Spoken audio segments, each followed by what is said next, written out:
All right, ladies and gentlemen, so this is our first installment that we're going to be doing for a fight breakdown. Okay. Now, this particular fight is my amateur debut. So this is back in 2009, back when I fought for Power Fights. This was my amateur debut. I was fighting someone who had 5 fights. He was 3-2, couple of knockouts. Knew he had a submission loss, so that was the goal: get it to the ground where my strengths were. When I come out in this fight, you're gonna notice you're gonna notice a lot of movement. I was trying to avoid his power side, which is his rear hand, and you'll actually notice too when he's actually moving around in his stance. You'll actually see him moving his right hand, which he was just telling me that's what that's what he's looking to throw. That's what he's looking to land. That's what he's looking to hit me with. And he tried a few times. I feel I did a good job though of avoiding it as best I could with the skill sets that I had at the time. But yeah, so this is going to be a fun one. More of a comedy than anything, because not a lot to break down, guys. Just a FYI, if you're looking for action-packed fight, this isn't it. Here I go and bowing like I'm Mr. Miyagi's protege. So now we're going to be getting into it. And again, when you guys watch me come out, you can pretty much see, watch, I touch gloves. I have no balance. I really don't. I mean, I think I assume I did at the time, but my head is constantly like leaning forward. It's like the first thing I'm showing him. My hands are high. My elbows are freaking flaring out, looking like a puffer fish. That didn't really land that hard. I had my guard up, but I think that it was just my nerves reacting, and I think he knew that too. I was making a lot of big reactions to what he was doing. He definitely could have exploited a lot of the things I was doing wrong. Fortunately for me, he wasn't able to. So you notice I'm just kind of circle, lazy right hand. And I think right here is where his team starts chanting and he starts to get the energy. And you can see it's like the nerves are getting to me. I'm just swinging at air in front of him. And as I'm doing this, again, look at that. That overhand, I don't know what I was looking at. I hit him with one good right hand, and then after that, it's funny. If you watch, I don't take any advantage of it. Right there. Is that the one? No. I landed that one, but I think there was another one. It's coming, guys. It's coming. So again, I'm moving. I got a good head of hair at the time. Definitely in shape. Not anymore. Look at this movement. Whoa, got out of the way of that one. And I'm just trying to circle. Now he actually cuts me off. Right there, I hit him with the right hand. So that right hand actually hurt him. And you notice it like changes the way he pursues me. Now he's actually backing up. And look at, I'm actually controlling the center. And I have no idea. I just don't make the realization. I'm just moving. Nothing's happening. Like he fakes from a mile away. I'm like, oh no. So clearly I was not confident on my feet. You could tell. And even the referee is like, all right, guys. All right, listen. We lock you guys in here. You have one job, and you're not doing it. Okay. Just so everyone understands what's happening right now. The referee stopped the fight to let us know that we need to fight. Imagine that. Imagine you're in a fight, and someone stops it to be like, guys, you need to fight. I don't know what it is you're doing, but it's not fighting. And he was right. I was just circling. Those first fight nerves are real, and I definitely let them play into what I was doing. And I think it's because the game plan was just, try to wait to the second round. There I am just kind of shaking a, imaginary bell in front of him. There he jumps in with an overhand. It doesn't actually land. I just fall. I don't have my base underneath me. I get the takedown. Cooper's happy about it. Good for him.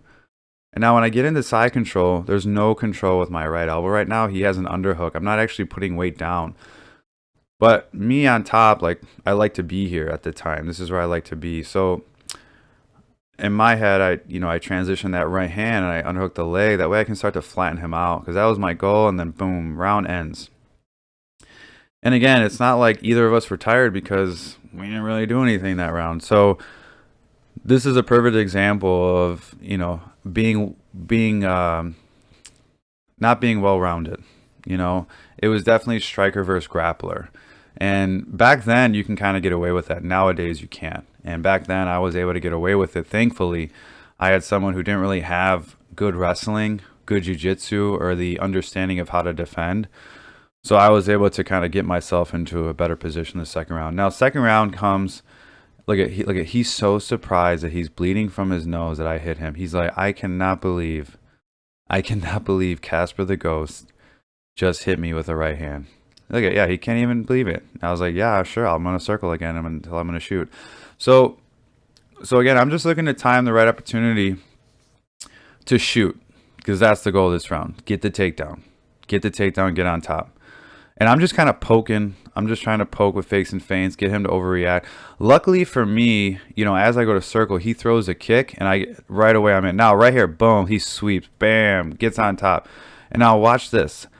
I have no idea. My left hand, I was trying to post, but I didn't post it hard enough. So now, as I'm trying to square my hips up to the mat, which he's doing, he's actually putting pressure on my head. If he would have had the whizzer, he definitely would have got out of this. But he put pressure on my head, so I go to build a base, and I do a terrible job, and now he's able to get on top with that, right? So if we just rewind just a little bit, so you can actually see when he takes me over, as he takes me over right here.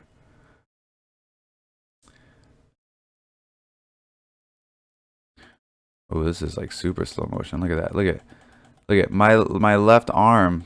My left arm is like under me, right? So if you guys can see, my left arm is under me right here. So I have no post. And now he could have easily mounted me. Even this, I'm not even framing properly. I'm just around his waist, right? Nowadays, guys are going to see that and be like, man, I could have freaking triangled this dude from the mount. Luckily for me, though, he didn't have the greatest base. So as he starts to settle, and you can see, look at too high of hips. I start to move my hips out already. I'm starting to shrimp. And they say basic movements to mat. Look at that shrimp. It's not even a good shrimp, to be honest. I shouldn't really be gloating. But I'm starting to push. I'm starting to get a frame in. I'm starting to get some space underneath myself and him. And as I do this, look at it. I start to get that knee inside. I can start to come up because he wasn't selling his weight. So now I can actually sit up into him because I was able to get my hips out. And as I go to sit up, that was fast. As I go to sit up, I'm able to get to that body lock and finish the takedown. And then when I get the takedown, right away I'm on top in guard. And again, in my mind, when I get on top in guard here, it's like put him into the cage. When I put him into the cage, I can start to get my head over his head. I can start to get posture. And I can look for my chance to pass. I wasn't really good at striking on top in the guard at this point. A lot of it was just kind of recklessly throwing. I had to kind of learn over time how to, actually tie up people and everything like that. But again, I'm posturing high. He opens his guard, and I just simply slide my knee through. Once I get into half guard, I'm keeping good weight into the cage so that way he can't actually bring me that way. And then from here, it's just me looking to pass. Now, I try to go side control, but the way he locked this half guard up, I just decided to take the route to mount. And again, once I get mount, you can see he's starting to kind of hug my head here. With the right hand, he's looking to control my wrist so I can't punch him. And I'm just waiting for that opportunity to actually posture. Once I posture, he pretty much gives up his back from there. So if you guys watch, once I actually get decent posture on him, there's going to be a moment in time where his left shoulder crosses my center line right there. And once I cross my center line, I could easily just grab the wrist if I wanted to and actually got to a position where I could strike. But for me, it was just getting to a position where I can actually just do jiu-jitsu, okay? I get on top, establish the back. He goes to roll. He hooks my arm, kind of help me out. I get to my body triangle right on top. And again, right from here, a couple of shots. But when he's hugging my head, he's not fighting my hand. So immediately, I'm able to get the choke in. And when I get this choke in, it's not even the best choke. Like, my hand is there for him to grab. I just had a really good squeeze at the time. Right? I get the squeeze. I get the choke. Look at me. Look at those abs. And I get up. I go to shake his hand. He wanted nothing to do with me. I was like, okay, that's cool. I won. Yay. But again, it was one of those first fights. Okay, I'm just going to say it. I don't look like that anymore, if anyone's wondering, okay? And what I mean by that is my hair. My hair does not look like that anymore. But again, guys, this is one of those first fights, when you're going into that, there's a lot of nerves that go into it. Thankfully, I was able to get the win. I mean, I didn't really take any damage. I think more just emotional damage just because the referee telling me, like, you got to fight. But it was a great experience for me. That's what started my MMA career and got me onto this path now where I'm able to sit here and actually break down this fight and look back at it. It's cool to see. And if you guys don't know, this is just a little tidbit. Not a lot of people know this. These shorts, I fought with these shorts on through my entire amateur career, and I actually gave these to one of my fighters, Amin. I actually gave those shorts to him for a couple of his fights, just kind of as like a token of appreciation. But I was rocking those bad boys for years. So, but that's the first fight breakdown, guys. And I promise there's going to be more. And hopefully, with those other breakdowns, there will be more action. Okay? But I can promise there will definitely be some comedy and commentary. But I hope you guys enjoyed the video. If you guys can, leave some comments if you have any questions about the fight. If you have anything funny, anything not funny, whatever the case may be, please like and subscribe. And I appreciate you guys.